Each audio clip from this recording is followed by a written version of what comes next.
क्या आपने कभी ब्रह्म राक्षस के बारे में सुना है? एक ऐसा प्राणी जो न इंसान है और न ही जानवर। ब्रह्म राक्षस को हम सभी ने फिल्म क्रीचर 3D में देखा है, लेकिन क्या आपको पता है कि फिल्म में दिखाया गया ब्रह्म राक्षस असली कहानी पर आधारित था? आज हम आपको असली ब्रह्म राक्षस की कहानी और इसके रहस्यों के बारे में बताएंगे। तो चलिए इस डरावने सफर की शुरुआत करते हैं। बिहार के बक्सर जिले के पास एक छोटा सा गांव है। इस गांव का एक हिस्सा है उपाध्याय का टोला, जहां ज्यादातर ब्राह्मण परिवार रहते हैं। यहां के लोग विद्वान और धार्मिक प्रवृत्ति के माने जाते हैं, लेकिन इसी टोले में कुछ ऐसा हुआ जो आज भी लोगों की रूह कांपा देता है। कहानी की शुरुआत होती है रमाकांत जी से, एक साधारण और धार्मिक ब्राह्मण जिनकी आर्थिक स्थिति बहुत अच्छी नहीं थी। उनके 2 बेटे थे, एक सेना में नौकरी करता था और दूसरा घर पर रहता था। सेना में नौकरी वाले बेटे ने जब घर को सपोर्ट करना शुरू किया तो रमाकांत जी ने सोचा कि अब समय आ गया है कि वह अपनी झोपड़ी छोड़कर एक पक्का मकान ले। गांव में एक पुराना ब्रिटिश काल का घर खाली पड़ा था। वह घर किसी अंग्रेज का था, लेकिन अब बरसों से वहां कोई नहीं रहता था। पेड़ पौधों और जंगली बेलों ने उस घर को अपनी गिरफ्त में ले रखा था। रमाकांत जी ने ज्यादा पूछताछ नहीं की और डील फाइनल कर ली। सब कुछ सामान्य लग रहा था, लेकिन उन्हें नहीं पता था कि उन्होंने सिर्फ एक घर नहीं बल्कि एक श्रापित साया खरीद लिया है। घर खरीदने के बाद गांव वालों को बुलाकर पूजा रखी गई। सत्यनारायण भगवान की पूजा और हवन के लिए पंडित बुलाए गए।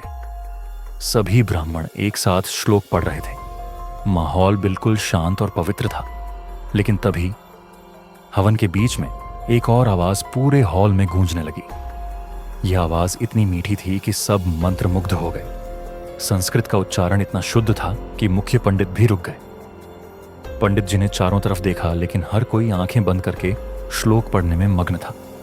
वह सोच में पड़ गए, आखिर यह आवाज कहां से आ रही है।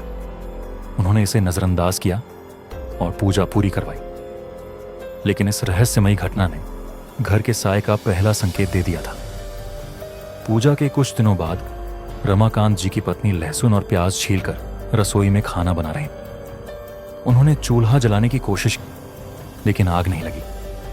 कई बार कोशिश की, यहां तक कि मिट्टी का तेल डालकर भी, लेकिन चूल्हा जलने से इनकार कर रहा था।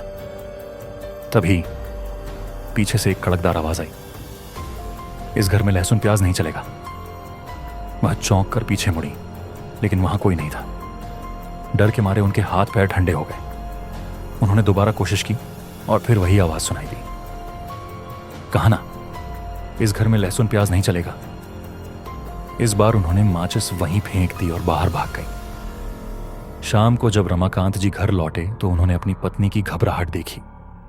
जब उन्होंने ये बात बताई तो रमाकांत जी ने इसे वहम समझा और घर के अंदर चले गए। लेकिन उस दिन के बाद से उस घर में कभी लहसुन प्याज नहीं बना। रमाकांत जी के छोटे बेटे की उम्र लगभग 22 से 23 साल थी। एक दिन गांव वालों ने रमाकांत जी को बताया कि उनका बेटा चौपाल पर शराब पीकर पड़ा हुआ है। यह सुनते ही रमाकांत जी आग बबूला हो गए, क्योंकि उनके पूरे खानदान में किसी ने कभी शराब को हाथ तक नहीं लगाया था। वह चौपाल पहुंचे और गुस्से में अपने बेटे को घर ले आए। बेटे को डांट फटकार लगाई, लेकिन वह नशे में ही सो गया। सब कुछ सामान्य लग रहा था, लेकिन उसी रात करीब 3:30 पर रमाकांत जी की पत्नी टॉयलेट के लिए उठी। जैसे ही वह खिड़की के पास पहुंची, उनके मुंह से तेज चीख निकली। उनके बेटे की लाश पीपल के पेड़ की टहनी से लटकी हुई थी। उसकी गर्दन टहनी से फंसी हुई थी और उसकी आंखें खुली थीं। उनकी चीख सुनकर रमाकांत जी भाग कर आए।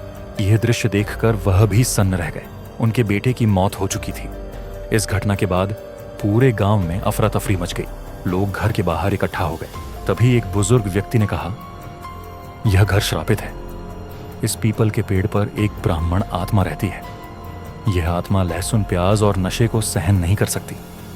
जो भी इसके नियम तोड़ता है वह जीवित नहीं रहता। उस दिन के बाद रमाकांत जी और उनका परिवार उस घर को हमेशा के लिए छोड़कर चले गए। गांव वाले आज भी उस घर के पास जाने से डरते हैं। लोग कहते हैं कि रात में वहां से श्लोक की मीठी आवाजें और किसी के हंसने की गूंज सुनाई देती है।